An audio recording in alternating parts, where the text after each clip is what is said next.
कपड़े उतारो, उसको जलील करो, उसके ऊपर तशद्दुद करो। आज सारे आजम स्वाति की प्रेस कॉन्फ्रेंस अपने मोबाइल फोन पे देखो, देखो उससे क्या जुल्म हुआ है।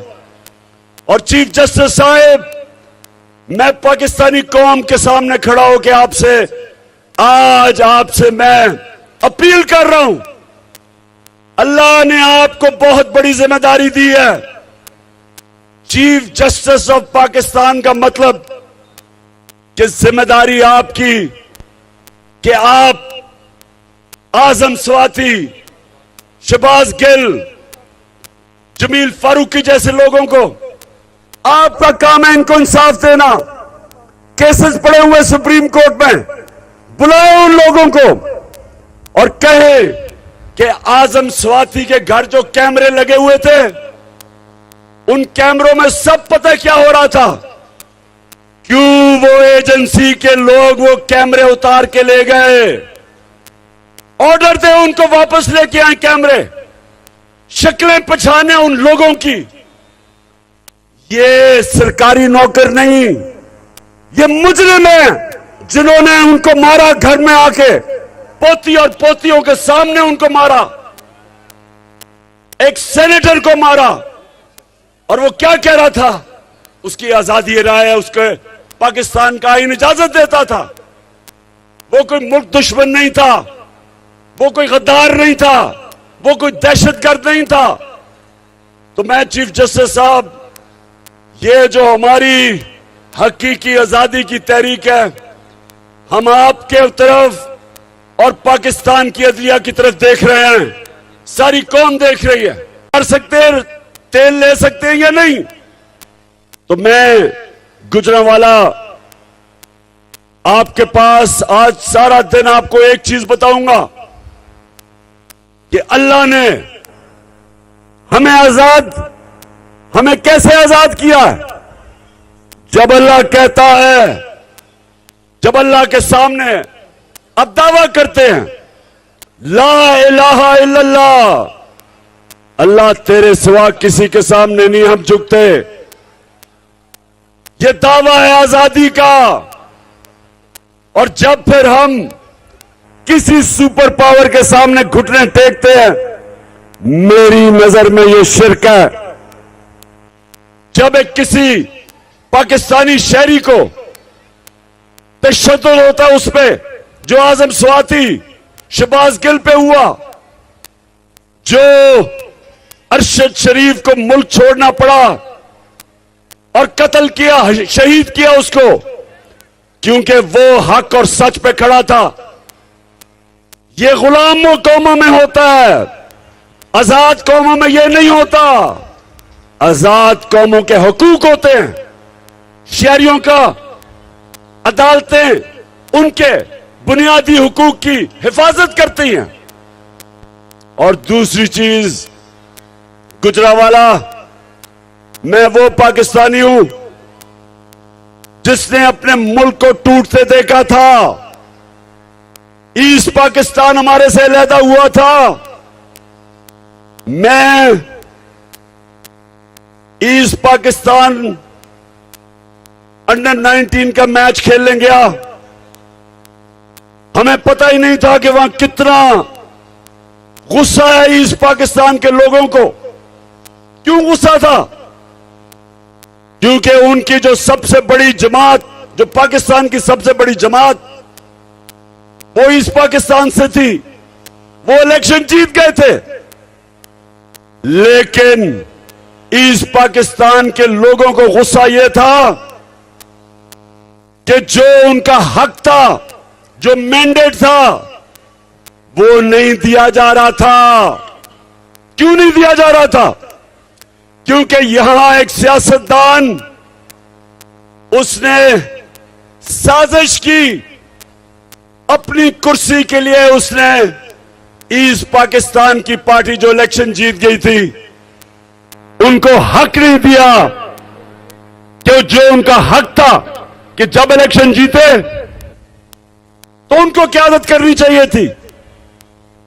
वो उस सियासतदान ने पाकिस्तान की फौज को उस पार्टी के खिलाफ खड़ा कर दिया और नतीजा यह हुआ कि पाकिस्तान टूट गया, हमारा मुल्क आधा हो गया। आज फिर यह जो लंदन में बैठा हुआ भगोड़ा है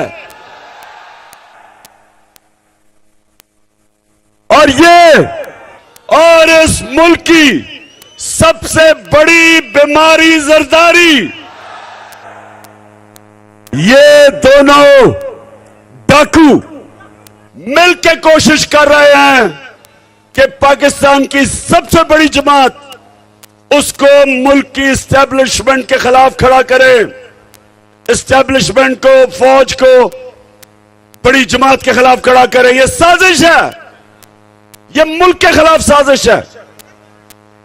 और सुन लो, हम इमरान खान की जीना मरना पाकिस्तान में है।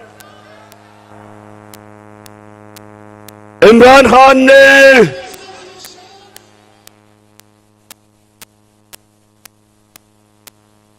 सुन लो और से, मेरे ऊपर कोई 30 FIR काट चुके हैं, दहशतगर्दी का केस मेरे ऊपर कर चुके हैं।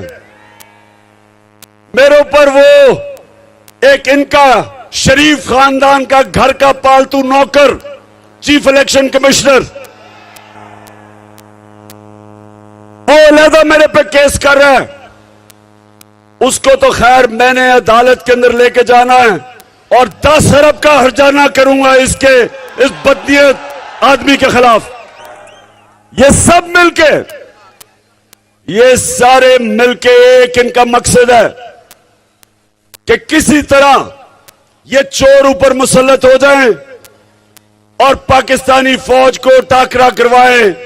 पाकिस्तान की सबसे बड़ी जमात और वाहिद जमात जो एक फेडरल पार्टी है, जो मुल्क को इकट्ठा रख सकती है, इनकी तो खानदानी जमातें सुकड़ के छोटी छोटी जमातें रह गई हैं। ये तो थोड़ी, मैं चैलेंज करता हूं कि जब भी नवाज शरीफ तुम वापस आओ और इलेक्शन लड़ो, मैं चैलेंज करता हूं तुम्हारे हलके में जाके तुम्हें हराऊंगा।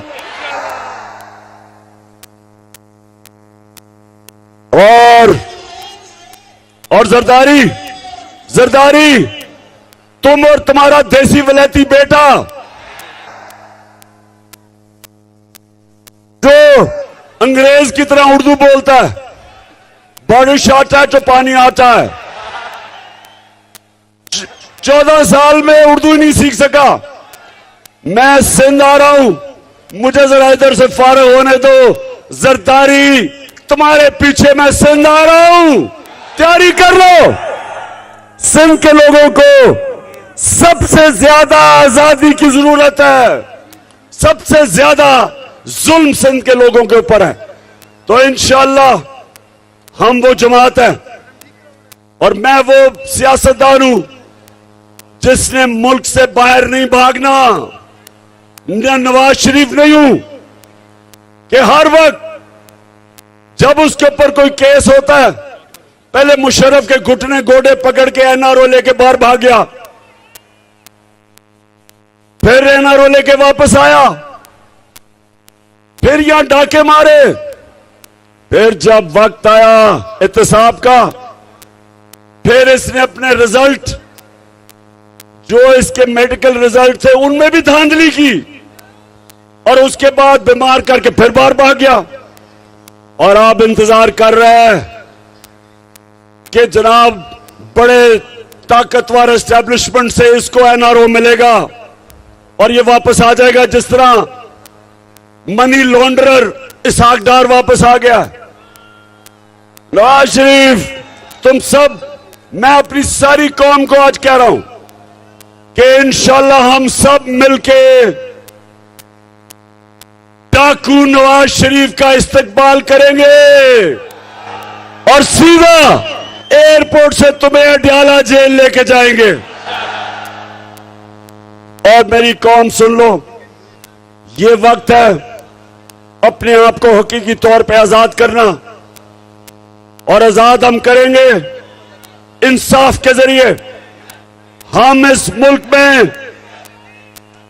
कानून की बारादस्ती के लिए जंग लड़ते रहेंगे, इंसाफ के लिए जंग लड़ेंगे, ताकि कानून के सामने सब एक बराबर हो। ये नहीं कि बड़ा डाकू मुल्क लूट जाए, पैसा बाहर ले जाए और उसको एनआरओ मिल जाए, और बेचारा छोटे लोग, गरीब लोग महंगाई, बेरोजगारी में, मजबूरी में वो चोरी करे तो जेलों में गल सड़ रहे हो। हजरत अली रज़ियल्लाहु ताला ने फरमाया था, कुफर का निजाम चल जाएगा लेकिन जुल्म और नाइंसाफी का निजाम नहीं चल सकता। पाकिस्तानियों, यह निजाम नहीं चल सकता। इसको बदल के लिए हमने इसको बदलना है। जब कहते हैं कि कौन बचाएगा पाकिस्तान, इमरान खान नहीं बचाएगा, आप बचाएंगे पाकिस्तान को। आप मेरे साथ मिलकर इस मुल्क को आजाद करेंगे। और आजादी सुन लो, नबी सल्लल्लाहु अलैहि वसल्लम ने मदीना की रियासत में इंसानों को आजाद किया था, सबसे पहले अदल और इंसाफ कायम करके। अदल और इंसाफ इंसानों को आजाद करता है, नहीं तो इंसान चूंटियों की तरह जमीन पर रेंगते हैं। ऊपर परवाज नहीं होती इंसानों की जो गुलाम हो, जिधर इंसाफ ना हो। अल्लाह ने बार बार कुरान में हुक्म किया कि मेरी जमीन पे इंसाफ कायम करो। यह इंसाफ नहीं है कि आजम सवाती 75 साल के सेनेटर को तशद्दुद करो, जेल में उसके घर में जाके उसकी पोती और पोतियों के सामने उसको मारो, उसके कपड़े उतारो, उसको जलील करो, उसके ऊपर तशद्दुद करो। आज सारे आजम सवाती की प्रेस कॉन्फ्रेंस अपने मोबाइल फोन पे देखो, देखो उससे क्या जुल्म हुआ है। और चीफ जस्टिस साहब, मैं पाकिस्तानी कौम के सामने खड़ा होकर आज आपसे मैं अपील कर रहा हूं। अल्लाह ने आपको बहुत बड़ी जिम्मेदारी दी है। चीफ जस्टिस ऑफ पाकिस्तान का मतलब कि जिम्मेदारी आपकी कि आप आजम सवाती